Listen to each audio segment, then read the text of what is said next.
Tried to put the bill on Iceland at a rate that will reduce them to below feudal European levels for a century. The 98% of Icelanders voted to reject the agreement the parliament had made. They are against joining Europe now. The largest embassy in Reykjavik is the Chinese embassy. They and the Russians are talking about polar exploration. I have been asked by government officials to make an agreement between Iceland, Greenland, and will I go back to Beijing, where I'm a professor, and try to negotiate with the Chinese area because it's obvious they're being blackballed from Western civilization. That's the state that we've got to. You could say that social democracy has failed, and it failed largely over the financial and the debt issue.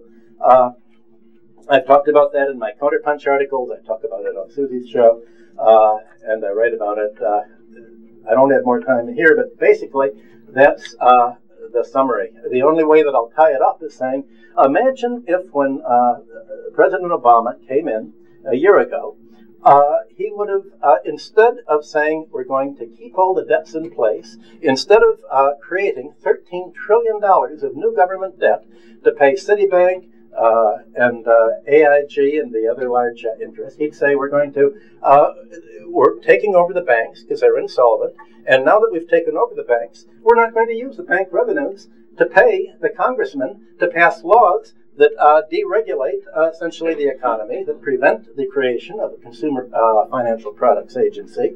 And as the new owners of Citibank and AIG and the other banks, we're going to write down the debts to the ability to pay. You wouldn't have had these foreclosures. All of this is technologically unnecessary. It didn't have to be that way, but nobody is talking about the alternatives that would have made all of the problems that people are going through unnecessary. So what you're seeing is Wall Street knows the game is over.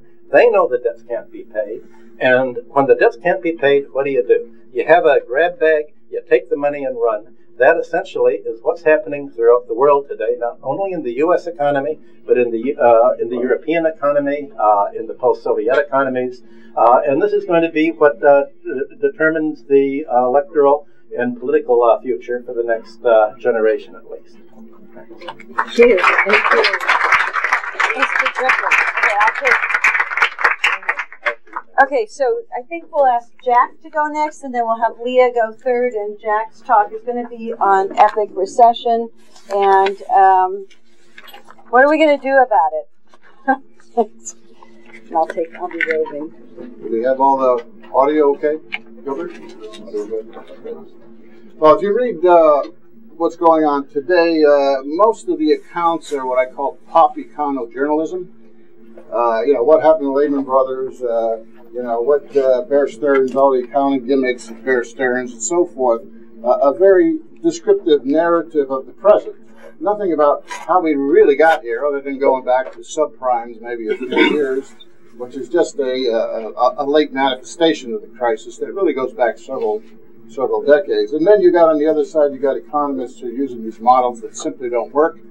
10,000 of them, professional economists in the world, you can count on two hands how many predicted what was going to happen.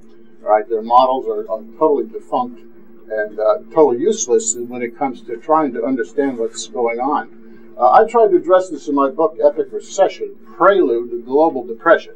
I've never believed that this was the big one, but I believe that it was the beginning of a process that may last a decade that will result eventually in a much more even serious crisis, which I think is coming anywhere between 2 and 8 years from now. In my book, Epic Recession, comes out in May. If anyone's interested, there's a flyer order form that you can pick up on the way out. So, I try to do a deep historical analysis going back at least a century for the origins of this thing, as well as looking at new sets of variables and factors that I think are driving this, including finance variables that most economists don't even look at. Right? The theme of this course class is the crisis over? And let me jump into that. No, not by a long shot. It's a long process that we're undergoing. Why not? Well, let's just take a quick survey. Why not? Of the big 19 banks in the United States, only half of their losses have been recovered. They're still sitting and being bailed out the other half.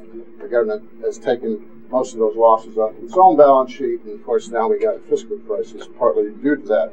8,000 small regional community banks, several hundred have failed, and the FDIC predicts another 700 will fail, and that's even before we get to the commercial property bust, which is coming, and a new wave of residential foreclosures, which is also coming. We have about 7 million foreclosures. We have 55 million mortgages in this country, 7 million foreclosures already. I predicted a couple years ago it would run to about 10 million. That's not counting the others who are negative equity.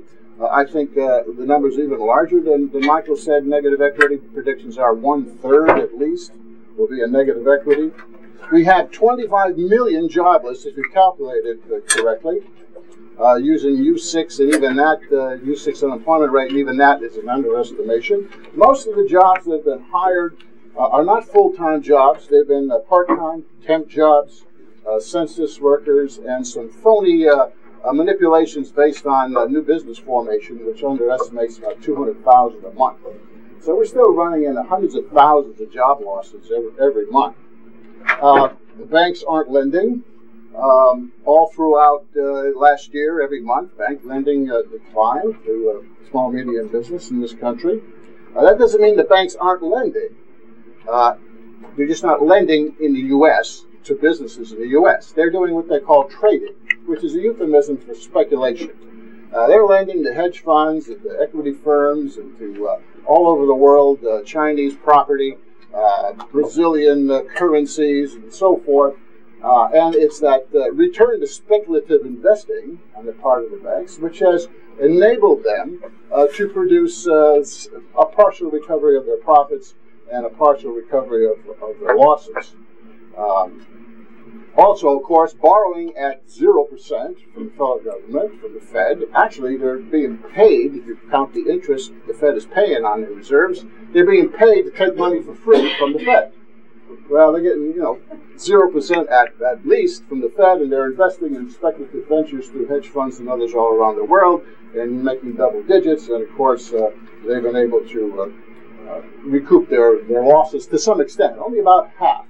They're sitting on a treasure trove of about $1 trillion in cash, and they're not, investing in the U.S. because the nature of speculative investing is a quick price-driven capital gains investing. They can get in and out of these markets quick. They don't want to loan to businesses and have to wait 10 years on a bond to get a return or something.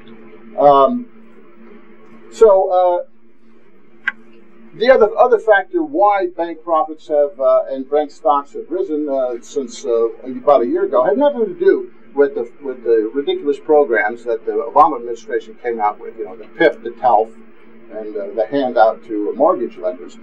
Those were dead on arrival. They've had absolutely no effect. They even pulled the PIP, PIPP, and the TALF is only like 10% of its estimated lending. But what really did it was about a year ago, Congress decided to suspend what's called market accounting, which meant they had to report their true losses.